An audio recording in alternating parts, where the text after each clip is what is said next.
Puxa, isso aqui é pai procurando filhinho. Ah, o que são esses símbolos? Não conheci meu pai. Vem cá, desabafa, pai. Quando o tubarão Bruce começa a chorar dizendo que não conheceu o pai em Procurando Nemo, eu já estou chorando há tempos. Pode ser filme, série ou até mesmo um comercial de Dia dos Pais, é inevitável, eu vou chorar. As lágrimas vêm como se puxassem algo enterrado bem fundo dentro de mim.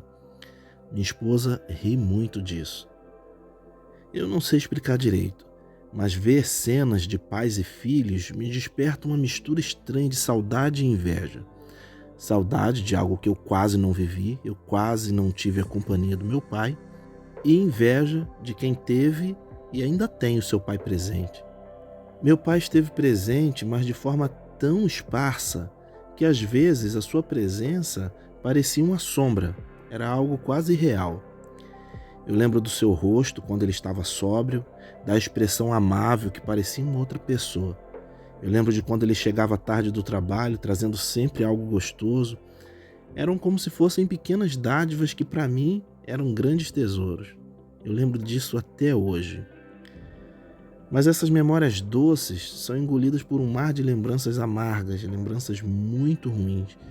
Eu lembro das noites em que meu pai chegava em casa bêbado, brigava de forma muito intensa com a minha mãe, às vezes batia na minha mãe, batia em mim, na minha irmã. Os gritos, ele xingava muito palavrões. As cenas de violência doméstica estão bem gravadas na minha memória até hoje. E acabou moldando o ambiente em que eu e a minha irmã crescemos. E é por isso que, no fundo, eu carrego uma certeza inescapável.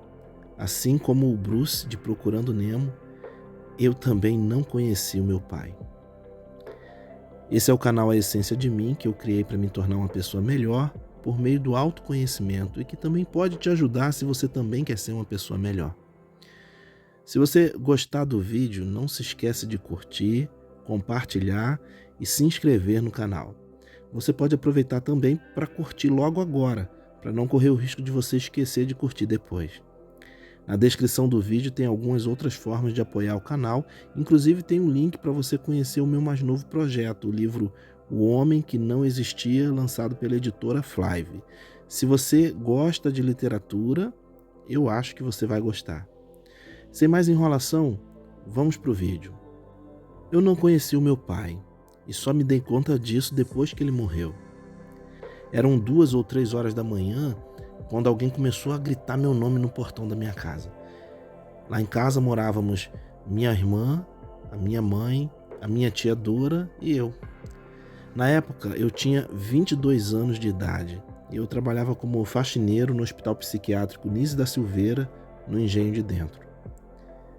Levantei da cama tão rápido que senti a cabeça girar. Isso acabou causando uma leve tontura em mim. O meu trabalho era em regime de plantão, dia sim, dia não. Então eu trabalhava das 7 da manhã até as 7 da noite.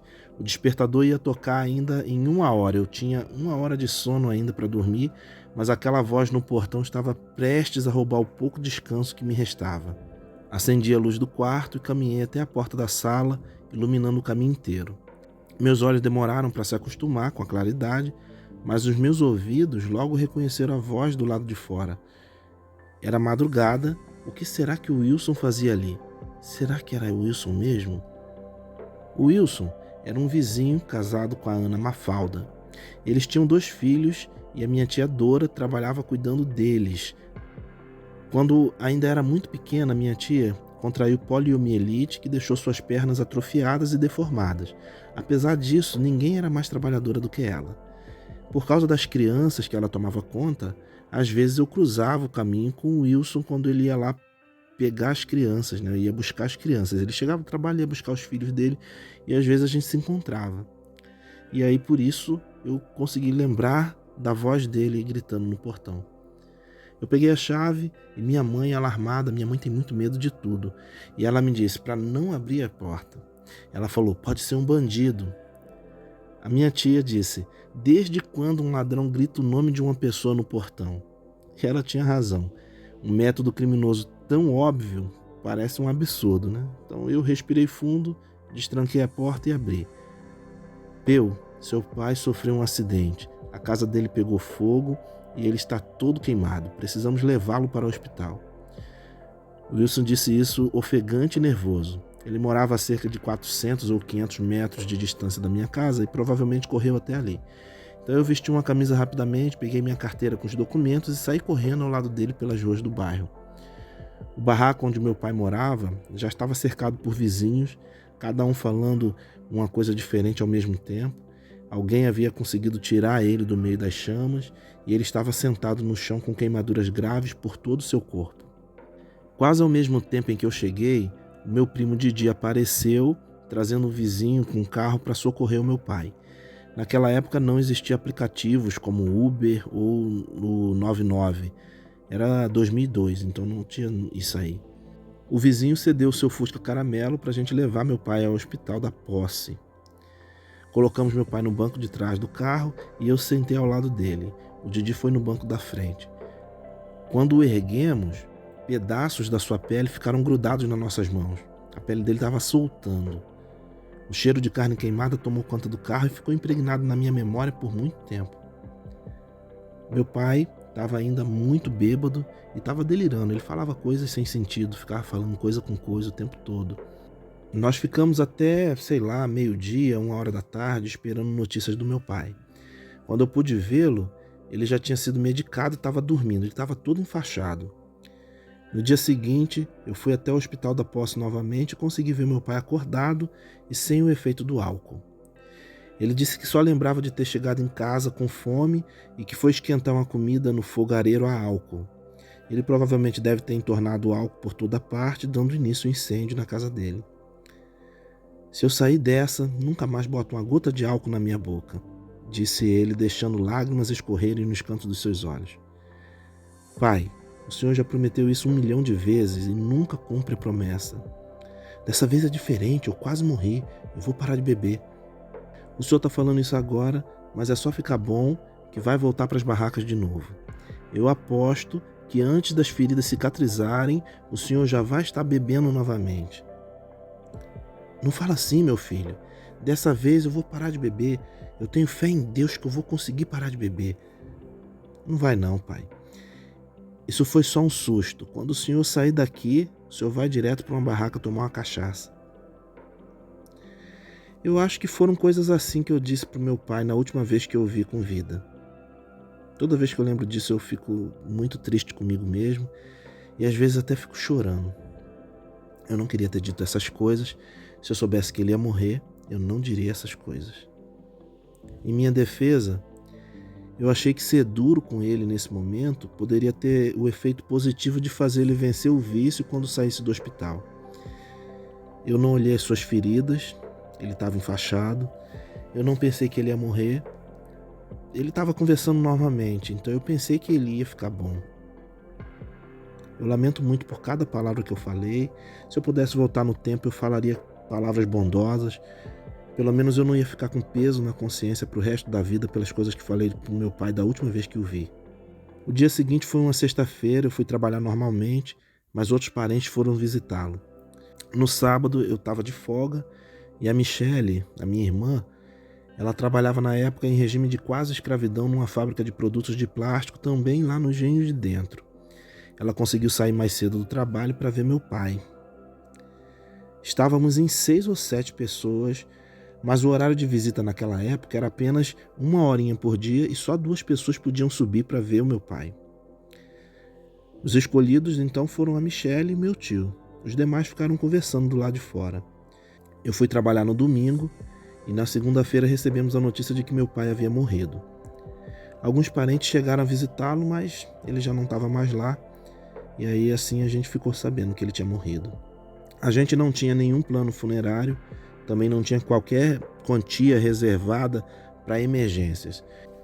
Então, o Pedro, marido da minha prima Cacilma, se ofereceu para pagar o enterro com cartão de crédito, e depois a gente devolveu o valor em parcelas, como quem paga uma dívida com destino. Eu não sabia que morrer podia ser tão caro. O preço varia de acordo com o cemitério e até mesmo com a localização do sepulcro dentro do cemitério.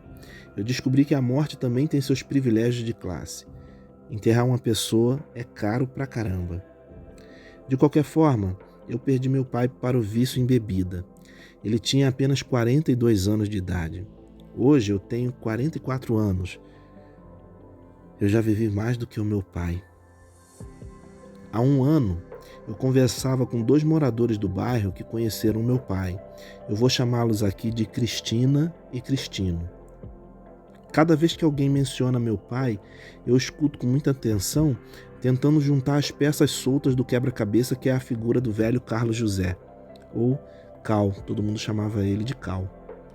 Você já está com quantos anos? Perguntou Cristina. Tenho 42 anos e faço 43 no mês que vem. Seu pai devia ter a cidade quando morreu, né? Perguntou Cristino. Sim, ele tinha a minha idade. É uma pena. Morreu tão jovem. Se não bebesse tanto, se não usasse tanta droga, podia estar vivo até hoje, disse Cristino. Essas palavras abriram um buraco sob meus pés. Foi como se o chão me sugasse para um abismo escuro lá embaixo, no fundo da terra. Nunca, até aquele momento, alguém havia mencionado que meu pai usava drogas.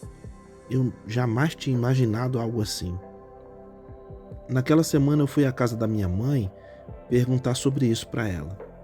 Era uma quarta-feira. Eu costumo almoçar com a minha mãe todas as quarta-feiras e naquele dia a minha irmã Michele e meu tio Cláudio também estavam lá. Mãe, é verdade que o pai usava drogas? Perguntei quase sem acreditar no que eu estava dizendo. Ela foi enfática. Isso é mentira, seu pai nunca usou drogas. O meu tio, no entanto, discordou da minha mãe. Ele falou algo mais ou menos assim: desde Pernambuco ele já fumava maconha. Sua avó não gostava dele por causa disso. Minha mãe manteve a sua posição, insistindo que aquilo era uma invenção. Minha irmã, por sua vez, disse algo que me deixou pensativo. Não tem como alguém só com álcool no corpo ter tanta força para fazer tudo o que ele fazia quando estava bêbado. E assim eles se dividiram. Minha mãe defendendo a inocência do meu pai, meu tio e minha irmã certos de que meu pai era mais do que um simples alcoólatra, era também um usuário de drogas, e eu no meio desse debate. Eu me senti um estranho diante da figura que devia ser mais familiar para mim, a figura do meu pai.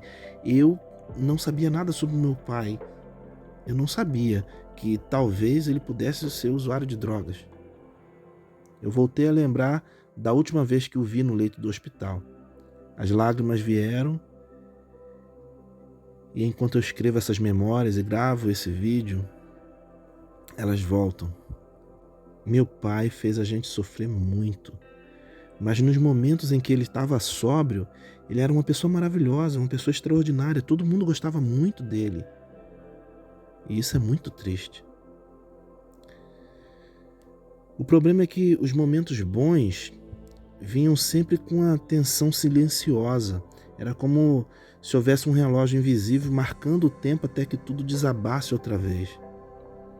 Eu queria ter tido a chance de perguntar diretamente para ele se ele usava drogas ou por que ele bebia tanto, por que ele gastou a vida dele toda e causou tanto sofrimento a ele mesmo e para a gente ao redor por nada. Eu queria conhecê-lo verdadeiramente, não apenas como alguém que se lamenta pelo pai que perdeu, mas como um filho que conversa, que entende, que dialoga com seu pai, que descobre as camadas da vida do homem que lhe deu o sangue e o nome. Bem, esse vídeo está sendo como se fosse uma sessão de terapia, então eu vou encerrar essa sessão de terapia por aqui. Um outro dia eu volto a viajar pelas minhas lembranças, tentando me conhecer melhor, enquanto eu busco compreender quem foi o meu pai e qual foi o legado que ele me deixou. Mas o legal é que só escrever esse roteiro, fazer esse vídeo, já me trouxe um consolo muito bom. Eu estou me sentindo muito bem depois que estou fazendo esse vídeo.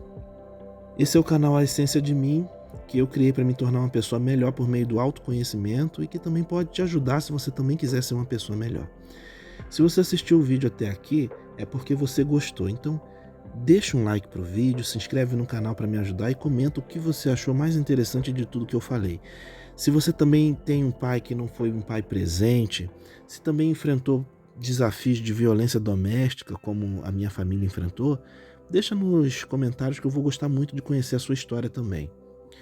O YouTube vai deixar algumas sugestões de outros vídeos para você e eu vou ficar muito feliz de saber que você está ficando um pouco mais aqui no canal. Na descrição do vídeo tem algumas formas adicionais de como você pode ajudar o canal e até tem um link para o meu novo livro, O Homem que Não Existia, se você gosta de literatura. Mas lembra, se você for abrir a mão, abre com muito cuidado, porque dinheiro na mão é vendaval. Um abraço e até o próximo vídeo.